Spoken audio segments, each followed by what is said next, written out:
السلام علیکم ورحمۃ اللہ وبرکاتہ۔ رمضان کا مہینہ آ رہا ہے۔ بعض ساتھیوں نے اسی حوالے سے سوال کیا ہے کہ رمضان میں کیا اعمال و معمولات اختیار کی جائیں۔ جواب یہ ہے کہ مندرجہ ذیل باتوں پر عمل کریں۔ اگر آپ صاحب نصاب ہیں اور آپ کا سال پورا ہو رہا ہے یا پھر آپ کو اپنی زکوٰۃ کی تاریخ معلوم نہیں تو زکوٰۃ ادا کریں۔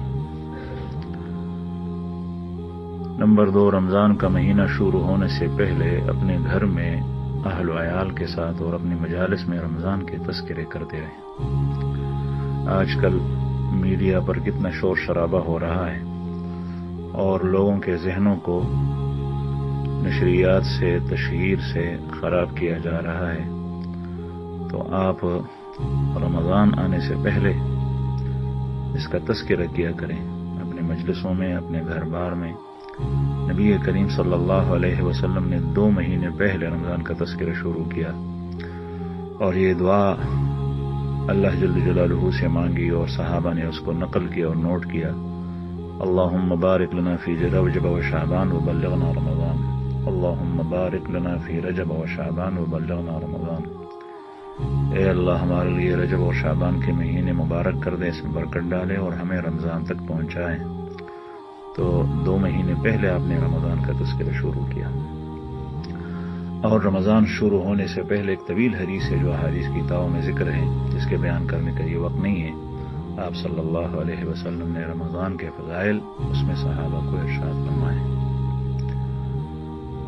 تو عرض کرنے کا مقصد یہ ہے کہ رمضان کے تذکرے کیا کرے تاکہ ذہن میں، بچوں کے ذہن میں، لوگوں کے ذہنوں میں رمضان کے روزوں کی اہمیت اور رمضان کے فضائل بیٹھ جائیں۔ تیسرا کام یہ کریں کہ آپ 20 رکعت تراویح پڑھنے کا کسی ایسے حافظ قرآن کے پیچھے پڑھنے کا اہتمام کریں کہ جو داڑھی والا ہو اور نیک صالح ہونے کے ساتھ ساتھ دنیا کمانے کے لیے تراویح نہ پڑھاتا ہو، اور 20 رکعت تراویح پڑھنے کا اہتمام کریں، اس لیے کہ 20 رکعت تراویح میں 40 سجدے ہوتے ہیں، اور حدیث مبارک میں آتا ہے کہ بندہ سجدے کے اندر جو میرے قریب ہوتا ہے، حدیث قدسی ہے، اتنا کسی اور چیز میں نہیں۔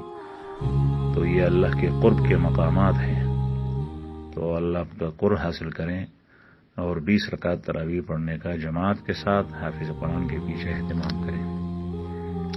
چوتھا کام یہ کرے اگر ہو سکے تو دنیاوی اور کاروباری مشاغل کو کم کر کے اپنے رب کریم اور آخرت کی طرف اعمال سے اور عبادات سے متوجہ ہو جائیں۔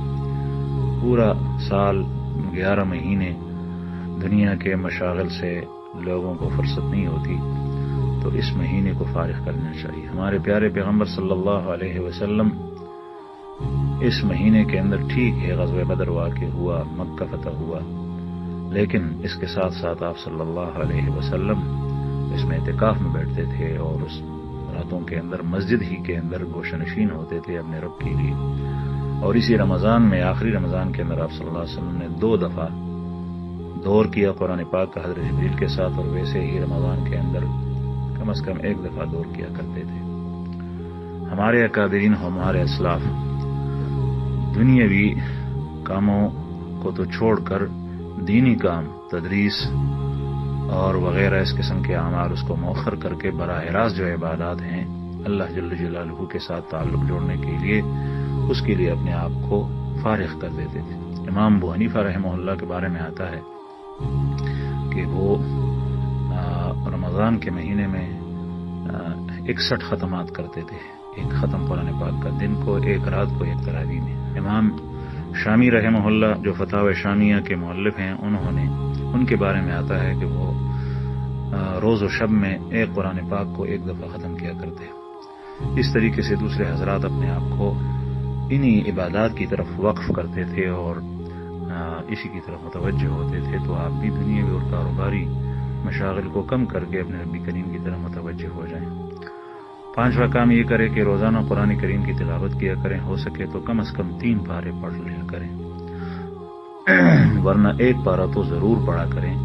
اور یہ تو جو بیت ہیں جو حضرات وہ تو پورا سال کرتے ہیں، لیکن رمضان کے اندر کوشش کریں کہ آپ زیادہ سے زیادہ تلاوت کریں۔ البتہ تلاوت میں اس بات کا لحاظ رکھیں کہ تلفظ بھی صحیح ہو اور تدبر اور تفکر کے ساتھ اور توجہ کے ساتھ ہو، بجائے اس کے کہ آپ خود بھی نہ سمجھے کہ میں کیا پڑھ رہا ہوں اور وہ 10 پارے آپ پڑھ لیں، اس کی بجائے پر ایک ہی پارہ بہتر ہے جس میں آپ کے گھنٹے لگے، لیکن آپ غور و فکر سے صحیح تلفظ کے ساتھ پڑھ لیں۔ تو بہرحال قرآن کریم کی تلاوت کا اہتمام کریں۔ امام احمد بن حنبل رحمہ اللہ جو چوتھے امام ہیں، ان کے بارے میں آتا ہے کہ اللہ جل شانہ کی زیارت ان کو خواب میں ہوتی تھی، تو ایک دفعہ پوچھا کہ یا اللہ کس چیز سے زیادہ خوش ہوتے ہیں اور بندہ آپ کے کون سے عمل سے قریب ہوتا ہے؟ تو اللہ پاک نے ارشاد فرمایا کہ میرے کلام کی تلاوت سے۔ چھٹا کام یہ کریں کہ اپنے اذکار و اشغال اور معمولات پابندی سے کیا کریں اور اس کے لیے معمولات کی پرچی کا مطالعہ کریں۔ ساتواں کام یہ کہ فجر اور عصر کی نمازوں کے بعد 4 تسبیحات مسنون کا اہتمام کریں۔ اگرچہ آپ بیت نہیں ہیں تو اس کا اہتمام کریں۔ ایک استغفار، دوسرے لا الہ الا اللہ، تیسرا کلمہ سبحان اللہ والحمد للہ ولا الہ الا اللہ واللہ اکبر، اور چوتھے درود شریف۔ اور ویسے سبحان اللہ وبحمدہ سبحان اللہ العظیم، تیسرا کلمہ استغفار اور درود شریف کا اہتمام یہ ویسے بھی چلتے پڑتے کر لیا کریں۔ 8واں کام یہ کریں کہ صبح کو سورہ یاسین شریف اور رات کو سورہ ملک کا اہتمام کریں، چاہے آپ بیت نہ ہوں۔ اور 9ویں بات یہ کہ تہجد کی 12 رکعت لمبی قرات کے ساتھ پڑھنے کا اہتمام کریں، چونکہ رمضان کے مہینے میں سارے مسلمان سحری کے لیے اٹھ جاتے ہیں، اس لیے آپ سحری کرنے کے وقت سے پہلے اٹھا کریں اور اس میں تہجد کی نماز پڑھ لیا کریں شوق و ذوق سے۔ اشراق کا وقت ہو جانے پر 4 رکعت اشراق اور چاشت کا وقت ہو جانے پر 8 رکعت چاشت کی نماز پڑھ لیا کرے، چاہے آپ دفتر اور دکان میں کیوں نہ۔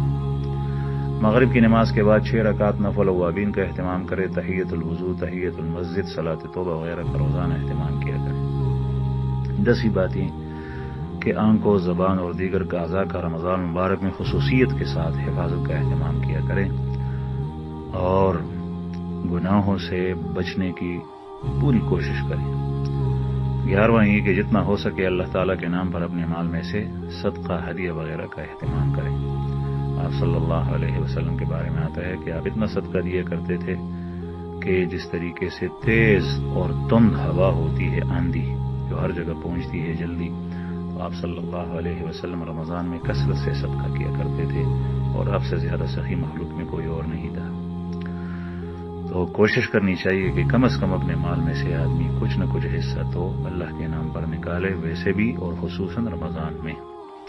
کوشش کریں کہ آپ کے دسترخوان پر دوسرے لوگ، 12واں کام یہ کہ کوشش کریں کہ آپ کے دسترخوان پر دوسرے لوگ افطاری کریں، نہ یہ کہ آپ کسی اور کے دسترخوان پر بیٹھ جائیں۔ تو ایک بندہ کیوں نہ ہو، 10، 50، 100، 200، 500 اگر ہو تو اچھی بات ہے، لیکن اگر وہ نہ ہو تو کم از کم ایک ہی بندے کو آپ بھوکے کو کھلائیں، اور چاہے وہ اپنے گھر بار میں وہ اس کے پاس مال زیادہ ہو لیکن رمضان کا مہینہ ہے تو اس کو افطاری کرائیں۔ تو یہ کام کریں، اس لیے کہ جو آدمی کسی اور کو کھلائے پلائے رمضان میں تو اللہ جل شانہ اس کو اس کے روزے کا بھی ثواب دیتا ہے اور اس کے ثواب میں کوئی کمی بھی نہیں ہوتی۔ اگر ہو سکے تو آخری عشرے میں اعتکاف مسنون کے لیے کسی مسجد میں بیٹھ جائیں۔ آپ صلی اللہ علیہ وسلم اعتکاف کے لیے بیٹھا کرتے تھے ہر رمضان میں، اور ایک رمضان میں تو آپ صلی اللہ علیہ وسلم نے 2 عشرے اعتکاف کیے، یعنی 20 دن۔